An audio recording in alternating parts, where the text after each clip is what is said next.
think one of my favorite parts of making the record is basically where I am right now, thinking about album number 6. Because right now it's just in here, and it can become almost anything. But I know what I want to do, and I know what a lot of things that I want to do differently, and I get fond of practical things, kind of like how normal people would plan their vacation. It's for me, it's like, oh, I want to record in that studio, and oh, I want to do that, and so it's more like a thing, more almost like a practical sort of ambiance element.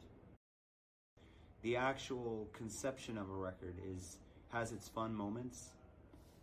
In the writing process, I always like when you've done a day's work and I go home and I listen through my headphones on a new song.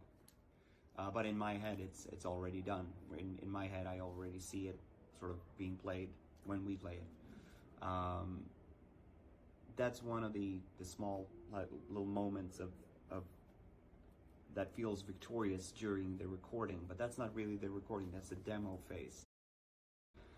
When you record and throughout that whole, the actual chores of the labor of making a record is actually, as much as you can have fun, and it's nice being in the studio, it is nice being around creative people, it's also a very, I would say, without having given birth myself, I think that I have a similar relationship, a similar sort of memory of recording albums.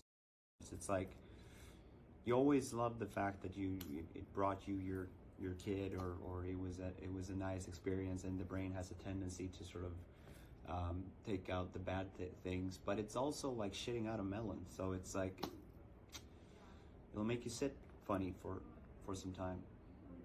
That's what it feels like.